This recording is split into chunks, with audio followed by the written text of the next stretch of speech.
He knew she was there. He could smell her. A scent like rain on scorched earth and wild honeysuckle, drifting through the stench of 500 unwashed soldiers. Alpha King Torin stopped his horse dead in the center of the muddy training grounds, his pupils dilated, his wolf clawing at his ribcage, screaming one word, mine. But when he looked out at the sea of grim faces, he didn't see a woman. He saw only men, recruits, soldiers. Torin's eyes narrowed, scanning the ranks of the Black Watch. Someone here was playing a dangerous game. Someone was hiding. And King Torin didn't just want to find his mate. He wanted to hunt her. Sit back. This isn't a fairy tale.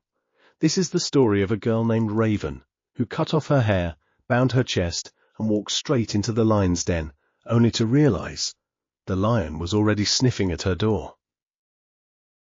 The bandage around Raven's chest was so tight, it felt like it was cracking her lower ribs. She took a shallow breath, staring at the cracked mirror in the gas station bathroom. The scissors in her hand trembled. "Do it," she whispered to her reflection. "It's the only way to disappear." With a jagged snip, a long lock of dark hair fell into the dirty sink. Then another, and another. 5 minutes later, Raven was gone. In her place stood a scrawny, jagged-haired boy, with dirt smudged on his jaw to hide the softness of his skin. She pulled on a baggy grey hoodie, drowning her figure, and shoved her feet into oversized combat boots she'd stolen from a thrift store bin 3 towns back. She wasn't Raven anymore. She was Ray. She had to run. The Red River Pack wasn't just looking for her. They were hunting her for a debt her father had racked up before he drove his truck off a bridge. The Alpha of Red River, a cruel man named Slade, didn't care about money. He wanted payment in blood or breeding stock. Raven had chosen the one place Slade would never look, the Black Watch. The Black Watch was the personal army of the Alpha King Torin. It was an elite, brutal force comprised entirely of males. No women were allowed within 10 miles of the barracks. It was a death sentence to lie to the king. But it was a fate better than what awaited her back home. Raven, now Ray, hitchhiked the final 50 miles to Fort Kincaid. The intake process was a nightmare of shouting, shoving, and paperwork. Name? The intake officer barked, a scar running down his nose. Ray. Miller, she croaked, pitching her voice as low as it would go without cracking.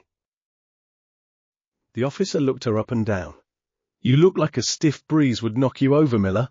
You sure you're in the right line? The nursery is back that way." The men behind her chuckled.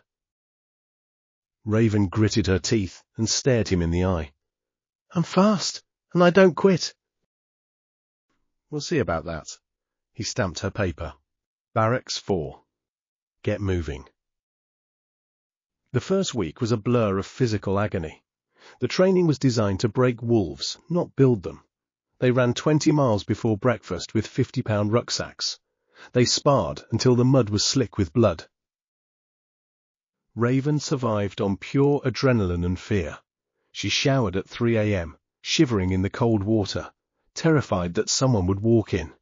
She slept in her binder, the fabric digging into her skin, waking up gasping for air. But she was blending in. She kept her head down, spat in the dirt like the other boys, and learned to walk with a swagger she didn't feel. She made one friend, a lanky kid named Toby from the Midwest, who shared her bunk. Toby was sweet, talkative, and completely oblivious. "Man, you never take that hoodie off, do you?" Toby asked one night, tossing an apple across the bunk. "It's 90 degrees in here." "I run cold," Raven mumbled, turning her back to him. "Weirdo," Toby laughed. "Hey, you hear the rumor? The king is coming tomorrow." Raven froze. Torin, the most feared alpha on the continent. They said he could crush a boulder with one hand, and that his wolf was a prehistoric monster. Inspection, Toby continued. He's looking for new guards for the palace. High stakes, Ray. Raven pulled the blanket up to her chin. She didn't want the palace. She just wanted to be invisible. But fate, she was learning, had a cruel sense of humor. The parade ground was silent. Not a cough, not a shuffle of boots. 500 recruits stood in perfect formation, the morning sun beating down on their necks. Raven stood in the third row, sweat trickling down her spine. Her binder was soaked, itching unbearably. She kept her eyes fixed on the shoulder of the man in front of her. Don't look up. Don't draw attention. Just be a soldier. The sound of hoofbeats thundered against the earth. Alpha King Torin did not arrive in a limousine. He rode a massive black stallion, flanked by his beater, Gareth, and 4 elite guards. Torin was terrifyingly beautiful, a sculpture of hard muscle and scarred skin. He wore a black tactical shirt that strained against his shoulders, his wild dark brown hair swept back from a face that looked like it had been carved from granite. He dismounted with a fluid grace that belied his size. The air in the training ground shifted. Even from 50 yards away, the power radiating off him was suffocating. It was the Alpha Command, a natural aura that made every wolf want to drop to their knees and bare their throats. Raven fought the urge to tremble. She dug her fingernails into her palms. Stay standing. Stay standing. Torin began to walk down the rows. He didn't speak. He just looked. Occasionally, he would stop in front of a recruit, stare into their soul, and move on. As he turned the corner to inspect the third row, he stopped. Torin froze mid-step. His head snapped up, nostrils flaring. Raven's heart hammered against her ribs like a trapped bird. No, it's impossible. I masked my scent. I used the mud. I used the suppressor pills. Torin turned slowly, his eyes golden and burning, scanning the line. He took a deep breath, inhaling the air. Gareth, Torin rumbled, his voice a low baritone that vibrated in Raven's chest. Sir. The beater stepped forward. Do we have visitors? Gareth looked confused. No, Alpha. Just the recruits and the training staff. The perimeter is locked down. Torin frowned. The scent was faint, buried under layers of sweat, dirt, and testosterone. But it was there. It hit the primal part of his brain like a sledgehammer. Mate. It was sweet, intoxicating, maddening. It smelled like home. It smelled like her. But where was she? Torin strode forward, his pace aggressive now. He moved down the line, sniffing the air openly. The recruits, terrified, held their breath. He stopped in front of a burly man 2 spots away from Raven. He sniffed him, then shoved him aside with a growl. Not you, he snarled. He moved to the next man, Toby. Toby was shaking so hard, his knees were knocking together. Torin leaned in, inhaling near Toby's neck. Beta, Torin said, his voice dangerous. Why does this recruit smell like fear and strawberries? My mom sent me shampoo, sir, Toby squeaked. Torin rolled his eyes and stepped past Toby. He stopped directly in front of Raven. Raven stopped breathing.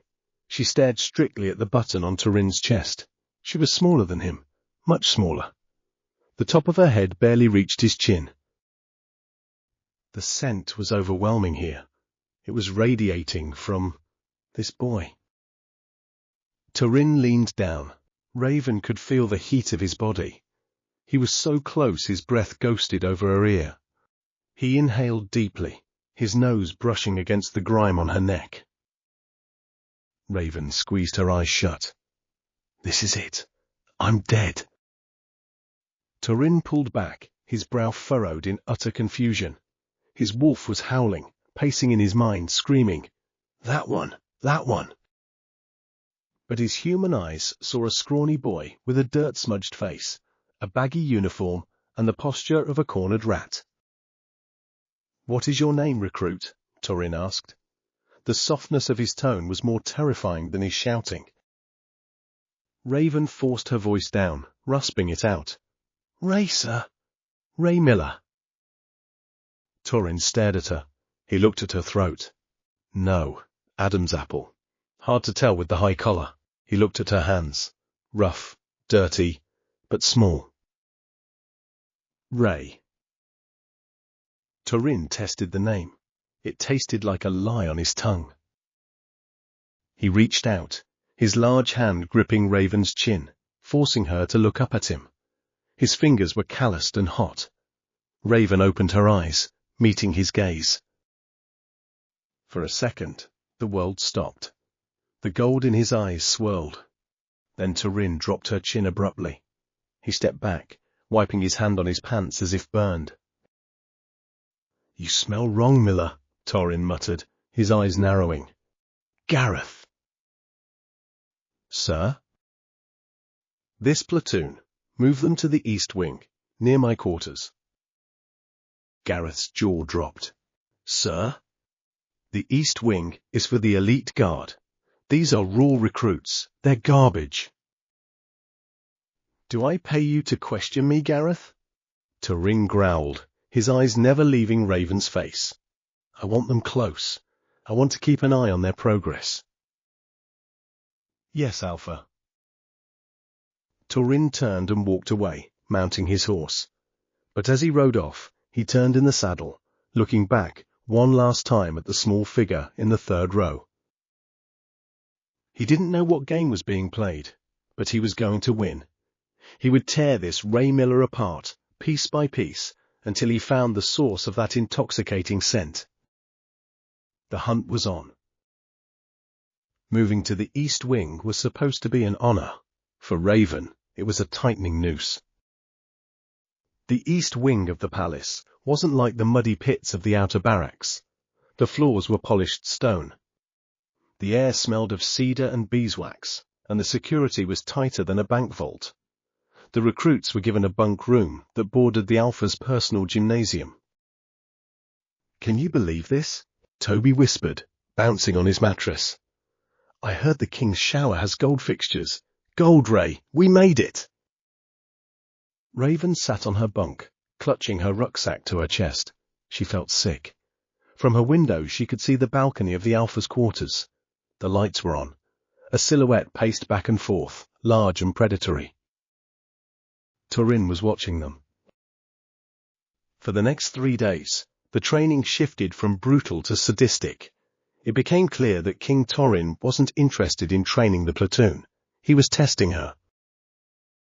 Every morning at 4 a.m., Gareth the Beater would kick open the door. "Up! The king wants to see you run!"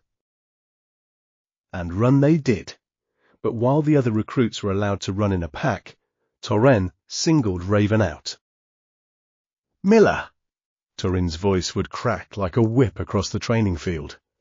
"You're lagging. Another lap. Faster!"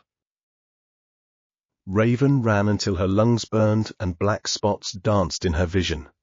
Her chest binder felt like a vice made of iron, restricting her oxygen.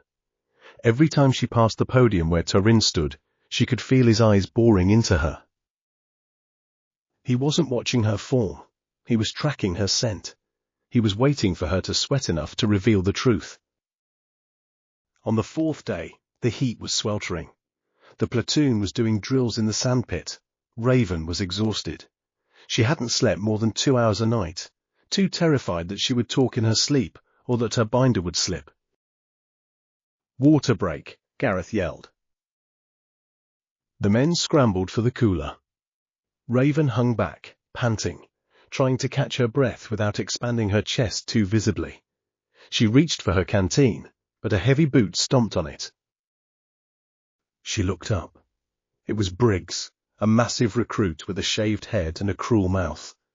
He had been eyeing Ray with disdain since day one. To Briggs, Ray was the weak link. "You don't need water, runt," Briggs sneered. "You need to go home to your mommy." Back off, Briggs, Toby said, stepping in.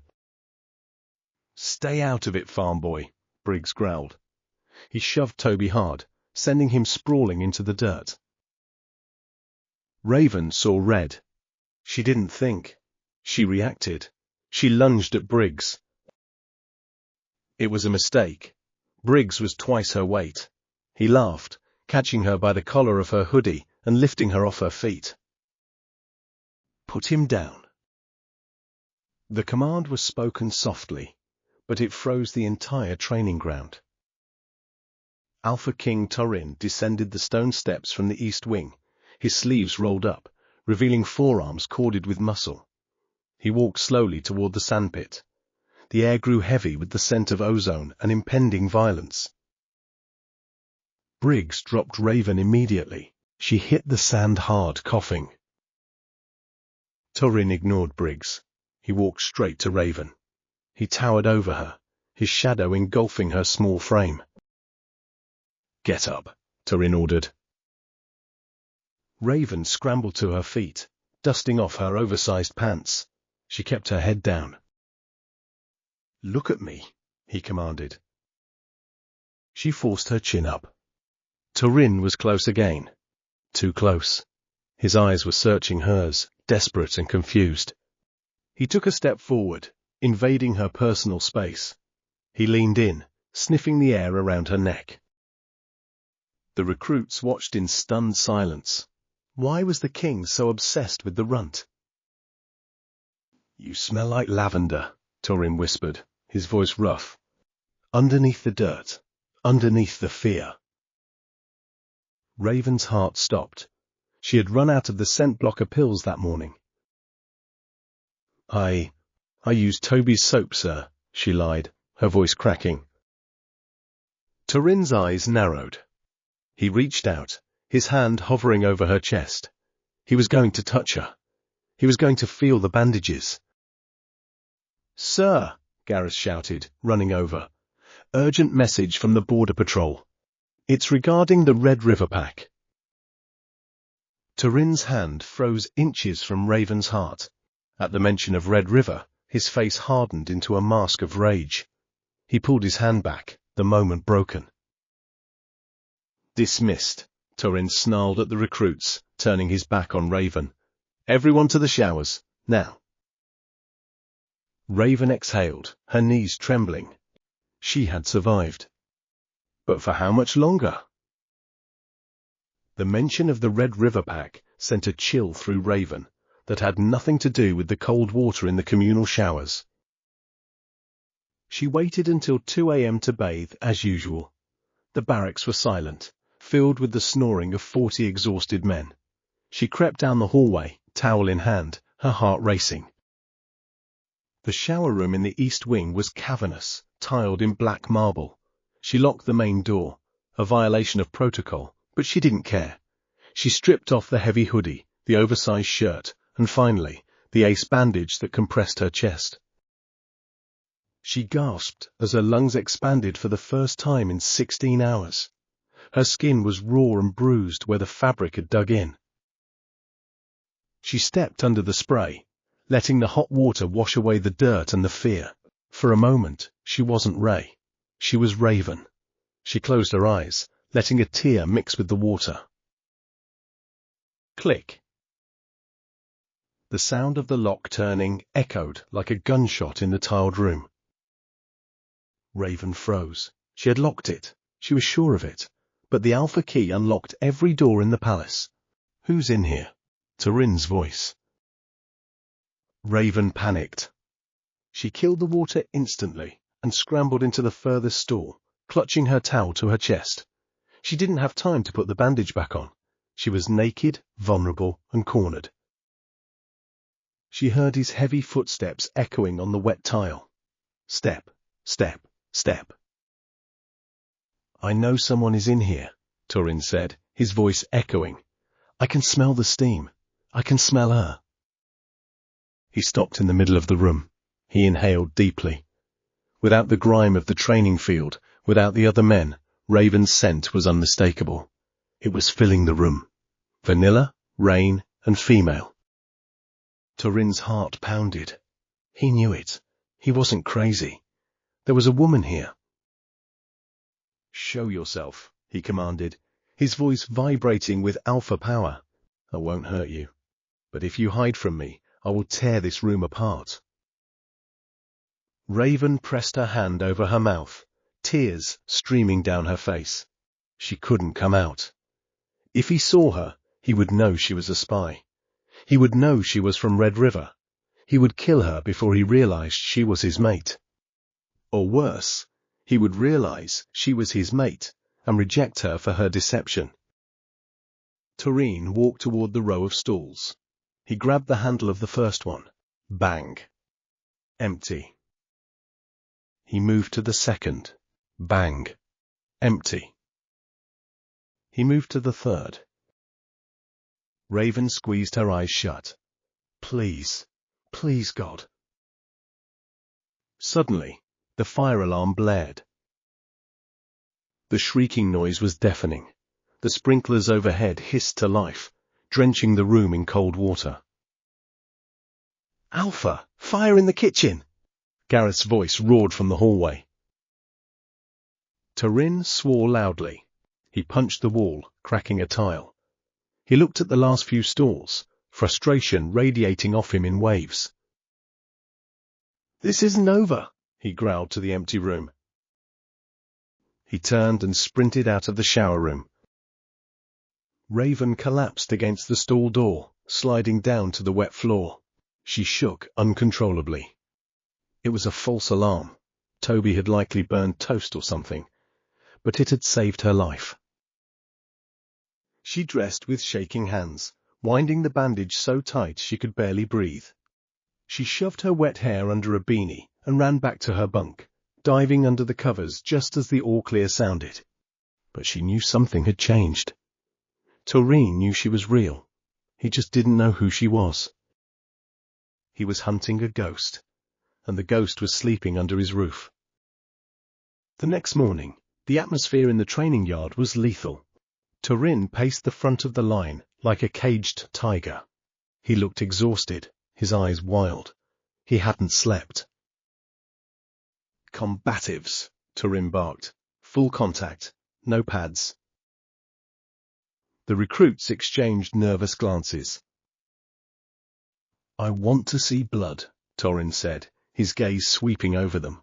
"I want to see who has the will to survive." He pointed a finger. Miller, front and center. Raven stepped forward, her stomach dropping. "Briggs," Torin pointed. "You're up." Briggs grinned, cracking his knuckles. He was huge, and he held a grudge. "Begin," Torin ordered. Briggs didn't hesitate. He swung a heavy fist at Raven's head. She ducked, relying on her speed. She danced away, weaving and bobbing. "Stop running, runt!" Briggs yelled. He lunged, tackling her. They hit the dirt. Raven gasped as the air left her lungs. Briggs pinned her, raising his fist. "Fight back!" Torin roared from the sidelines. "Don't you dare give up!" Raven grit her teeth. She couldn't use her full wolf strength. It would give her away, but she had to survive. She jammed her thumb into a pressure point on Briggs's neck. He howled and let go. Raven scrambled up, but Briggs was faster. He swept her legs. She fell, and her cheek sliced open on a sharp rock buried in the sand. Blood, bright red and metallic. The scent hit the air instantly. Torin, who had been watching with crossed arms, suddenly went rigid. His pupils dilated until his eyes were entirely black. The scent of her blood wasn't just metallic. It was sweet. It was mate. Before Briggs could land another blow, a blur of black motion hit him. Torin slammed into Briggs with the force of a freight train, throwing the 200-pound man 20 feet across the yard. Briggs crumpled, unconscious. Silence descended on the yard. Torin stood over Raven, his chest heaving. He wasn't looking at Briggs. He was staring down at her. He dropped to his knees in the dirt, ignoring the gasps of the soldiers. Let me see, he commanded, his voice shaking. He reached out and touched Raven's face. His thumb brushed the cut on her cheek, collecting a drop of blood. He stared at the blood on his finger, entranced. Raven froze. She looked up into the eyes of the monster she had been running from, and saw something else. Desperation. "Who are you?" Torin whispered, so low only she could hear. "Why does your blood call to me?" Raven's mind raced. She pulled away, scrambling backward in the dirt. I'm just Ray, sir. Please don't hurt me." Torin blinked, the black fading from his eyes, replaced by confusion. He looked at the boy in front of him. A scrawny, dirty boy. But the blood. "Get him to the infirmary," Torin ordered, standing up abruptly. He turned away, his hands balling into fists. "And send the doctor to my office immediately afterwards." He marched away, terrified of what he was becoming. He was the Alpha King. He couldn't be mated to a human boy. It was biologically impossible. It was madness. Unless...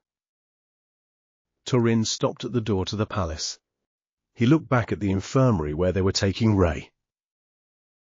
Unless Ray wasn't a boy. The infirmary was quiet. The doctor, an elderly beater named Doc Evans, stitched Raven's cheek with efficiency.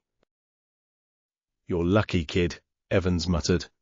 "The king usually lets recruits break a few bones before he steps in. He nearly killed Briggs for you." Raven stayed silent. She was calculating her escape. She had to leave tonight. The disguise was failing. Torin was too smart, his instincts too sharp. "Done," Evans said. "Keep it clean." "Thank you," Raven rasped. "Not so fast." The door to the infirmary darkened. Gareth stood there, his face unreadable. "The king wants to see you in his private study, now." Raven's blood ran cold. "Am I in trouble?" "With Torin? Everyone is always in trouble," Gareth said dryly. "Move." The walk to the Alpha's study was a death march. They passed through the grand hall lined with tapestries of ancient wolf wars. Raven felt small and insignificant. Gareth opened the heavy oak doors and nudged her inside, closing the door behind her. The study was dimly lit by a roaring fireplace. The walls were lined with books. Torin stood by the window, swirling a glass of amber liquid. He didn't turn around when she entered. "Sit," he said. Raven sat on the edge of a leather wingback chair. It was enormous, swallowing her up. Torin turned. He had showered and changed into a crisp white shirt, the top buttons undone. He looked regal, dangerous, and impossibly handsome. He walked over to the desk and leaned against it, crossing his ankles.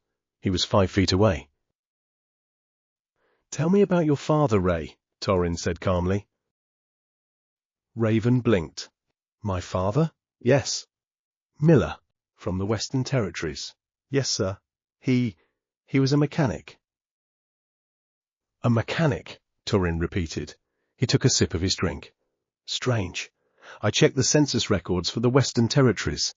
There is no Ray Miller born to a mechanic in the last 20 years. Raven's throat went dry. I was born at home, off the grid. My dad didn't trust the government." "Is that so?"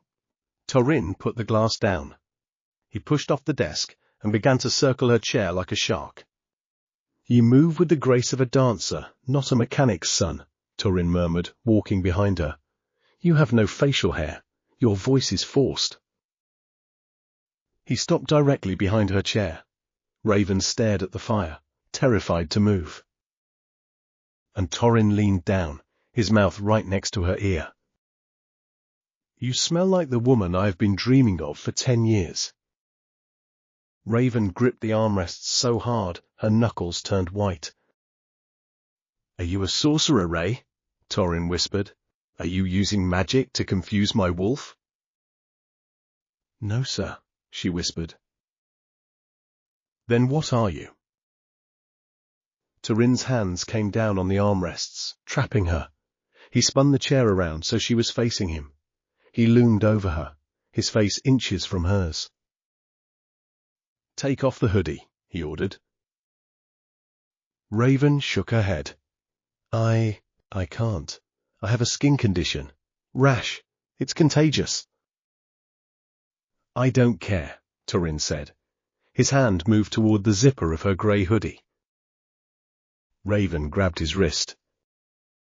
A spark of electricity, pure mate bond electricity, shot through the room. Torin gasped, pulling his hand back as if shocked. He stared at her hand, gripping his wrist. Her hand was small, delicate, despite the dirt. You felt that, he accused. Don't lie.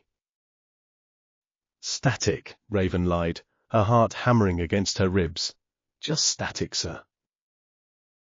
Torin stared at her for a long, agonizing minute. He was warring with himself. Every instinct screamed mate. Every logical neuron screamed boy. I'm going to find the truth, Miller, Torin said, his voice dropping to a dangerous purr. Tomorrow is the full moon run. The wolves take over. We hunt. He leaned in closer. If you are hiding something, the moon will drag it out of you. A wolf cannot hide its nature under the full moon. If you shift, I will see you. Raven swallowed hard. She hadn't shifted in 3 years. She had suppressed her wolf so deeply to hide from Slade that she wasn't sure she could shift. But if the moon forced it... Get out of my sight, Torin whispered, turning away. Raven fled the room. As she ran down the hallway, she collided with a hard chest. Watch it, runt, a voice sneered. It was Alpha Slade, the Alpha of the Red River Pack, the man who wanted to enslave her. He was standing in the hallway of the Alpha King's palace, flanked by 2 of his guards. Raven froze, pulling her hood down low over her eyes. She stopped breathing. Sorry, she muttered, deepening her voice, and tried to sidestep him. Slade grabbed her arm. His grip was bruising. He sniffed the air, frowning. He looked at the back of her head as she tried to pull away. You. Slade narrowed his eyes. You smell familiar. Raven yanked her arm free and ran, sprinting down the corridor before he could get a better look. Hey, Slade shouted. Come back here. Raven didn't stop until she reached the barracks. She collapsed onto her bunk, burying her face in the pillow. She was trapped. Slade was here. Torin was onto her, and tomorrow was the full moon. There was nowhere left to run. The sun dipped below the horizon, painting the sky in bruises of purple and blood orange. To the humans in the nearby towns, it was just a Wednesday. To the Blackwatch Legion, it was the night the beast took the wheel. She let go of her torn shirt and leaned forward. Torin wrapped the cloak around her, pulling her into his chest. He scooped her up into his arms as if she weighed nothing. Take Slade to the dungeon!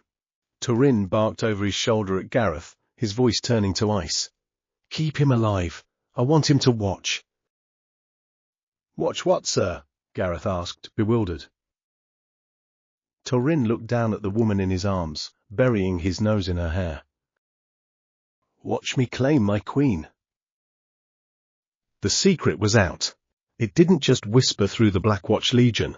It roared like a wildfire in dry brush. Ray is a girl. Ray is the mate. The runt is the queen. In the barracks, chaos reigned. Bets were being settled, money was changing hands, and Toby, poor oblivious Toby, had fainted dead away in the mess hall upon hearing the news. But high above the chaos, in the Alpha's private sanctuary, there was only silence. Raven woke slowly. For the first time in months, she didn't wake up to a whistle, a shout, or the crushing weight of a chest binder. She woke up, buried in a mountain of silk sheets that smelled of cedar, rain, and him. She stretched, her body feeling strange. The constant ache of her muscles was gone, replaced by a hum of energy. The accelerated healing of a wolf, finally allowed to breathe, was a miracle.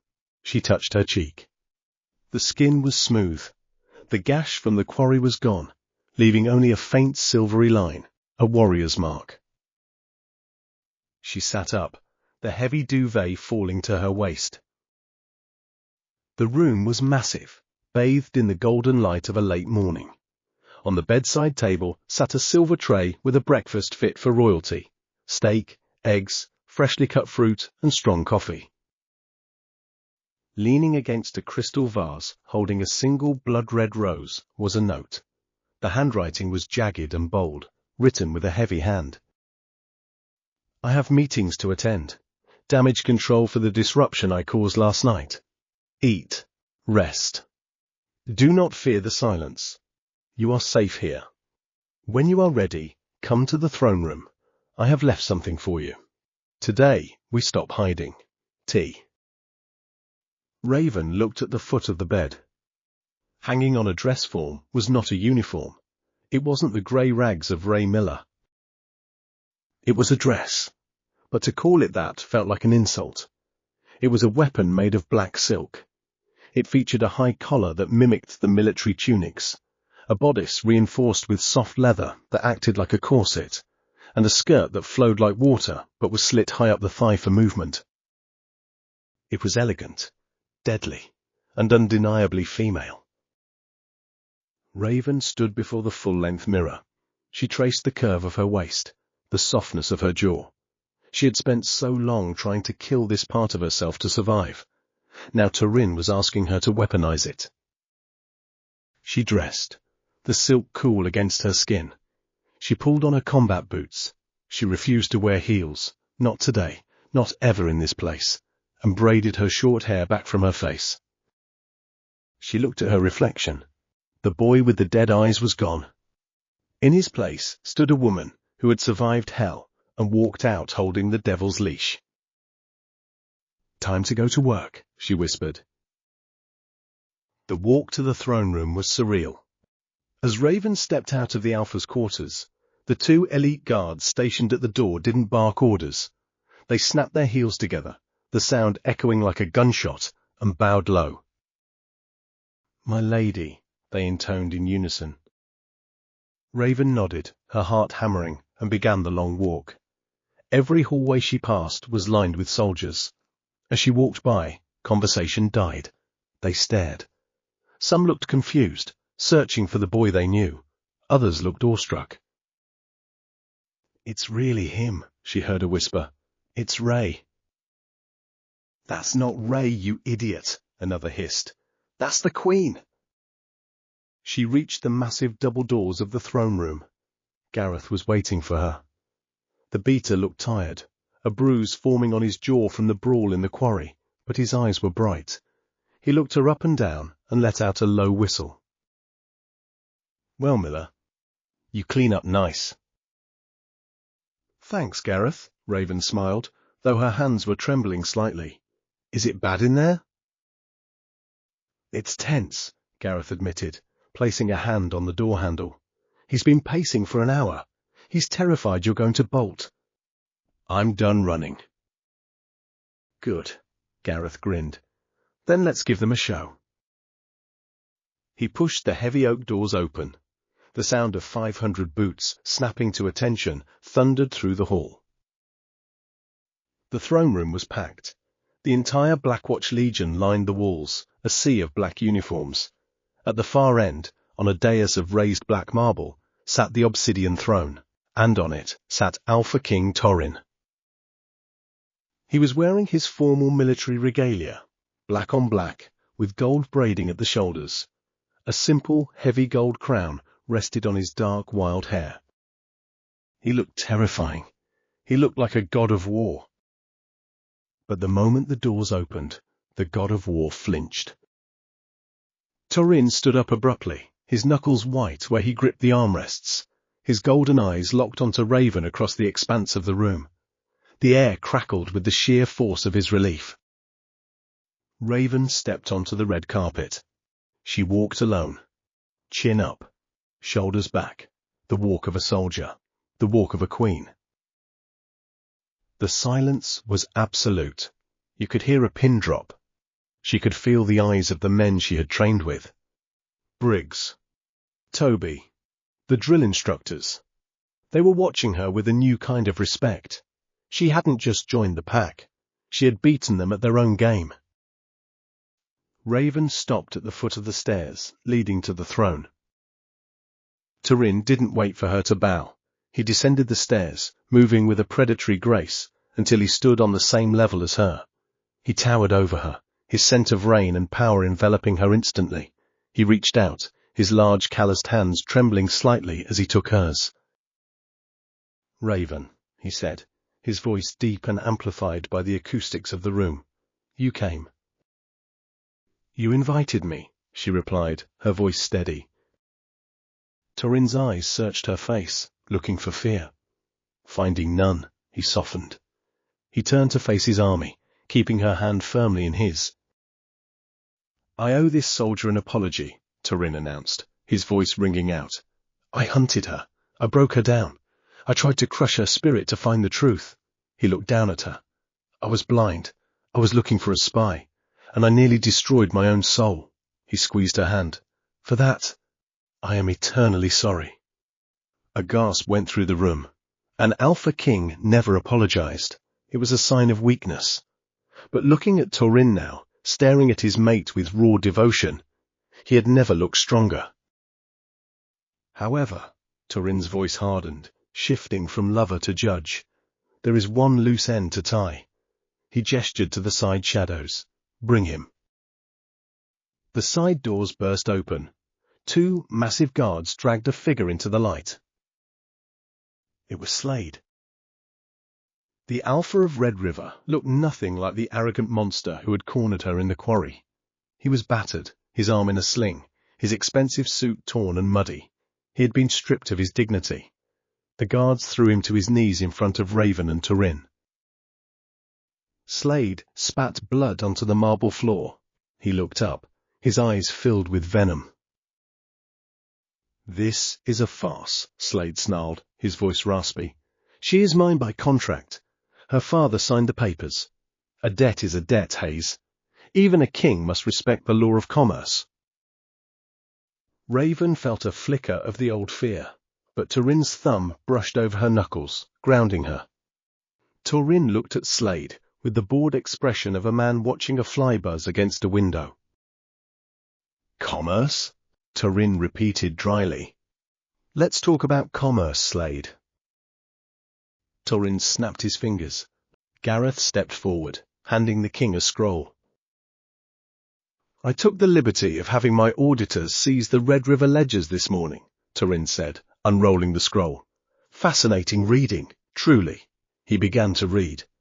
"Tax evasion, 12 million credits.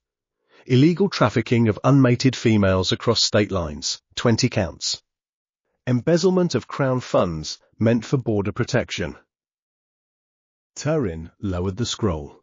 "You don't just owe me money, Slade. You owe me your life." Slade went pale. "You can't prove that."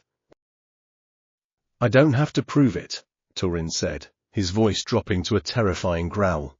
"I am the king. I am the proof." Torin took a step forward. According to the ancient laws, when an alpha commits treason, his assets are seized by the crown. All of them. He looked at Raven. That includes his land, his money, and his contracts. Torin took the scroll and ripped it in half. The sound was sharp and final. He let the pieces flutter down onto Slade's head. "The debt is paid," Torin declared. "Raven Miller is free. She belongs to no one." Slade slumped, defeated. The soldiers in the room murmured their approval. A low rumble of justice. Torin turned his back on Slade, dismissing him as if he were trash. He turned entirely to Raven. The intensity in his golden eyes made her breath hitch. "You are free," Torin repeated softly, for her ears only. You can leave. I will give you money, a car, a new identity. You can go anywhere in the world, and no one will ever hunt you again. He paused, his voice cracking with vulnerability. Or you can stay. Raven looked at him. She saw the man who had pulled her from the mud, the man who had roared in her defense when death was inches away. If I stay, Raven whispered, I don't want to be a pet. I don't want to be a trophy on your arm. Torin shook his head vehemently. I don't want a trophy. I have a room full of trophies. He took a step closer, invading her space, his heat radiating into her. I want a partner, he said fiercely. I want the soldier who ran 20 miles with cracked ribs. I want the fighter who took down Briggs. I want the woman who was brave enough to walk into the lion's den to save herself. He reached up and unclasped a heavy velvet cloak from his shoulders, the symbol of his burden, his crown. He let it drop to the floor. I don't want to own you, Raven, he breathed. I want to serve you. Tears pricked Raven's eyes. She looked at the Legion. She looked at Slade, broken on the floor, and she looked at her king. She reached out and grabbed the lapels of his uniform, pulling him down to her level. I'm not going anywhere, Torin, she said, her voice strong and clear, but we're going to need to rewrite some rules. Torin grinned. A wild, boyish, blindingly happy grin that transformed his face. Done, he swore. Name it. First rule, Raven whispered, her lips inches from his. No more hiding. Agreed. He kissed her. It wasn't a polite, courtly kiss. It was an explosion. Torin wrapped his arms around her waist, lifting her off the ground, and Raven wrapped her arms around his neck. It was a kiss of fire and blood, sealing a bond that would shake the foundations of the werewolf world. The room erupted. It started with a slow clap from Gareth, then Toby cheered, then Briggs roared. Suddenly, 500 soldiers were stomping their boots and howling, the sound deafening, celebrating the union of the Alpha King and his warrior queen. Torin broke the kiss, but didn't put her down. He turned to the crowd, holding her easily in his arms. Behold, Torin roared, his voice booming like thunder. Raven of the Black Watch, your queen, and the only soldier tough enough to bring me to my knees. The cheers were loud enough to shake the dust from the rafters. Raven looked out at the sea of faces. She saw acceptance. She saw loyalty. She buried her face in Torin's neck, breathing in the scent of her mate, her home. The hunt was over. The rain had just begun. From a frightened girl hiding in the mud to the warrior queen of the Iron Legion, Raven's journey proves that true power isn't about physical strength. It's about the will to survive. Now, I want to hear from you. If you were in Raven's shoes, would you have forgiven Torin for how he treated you during training, or did he need to do more to earn his redemption? Let me know your thoughts in the comments below. If Raven and Torin's story kept you on the edge of your seat, please hit the like button and subscribe. It truly helps the channel grow and allows me to share more stories like this with you. Until next time, thanks for watching.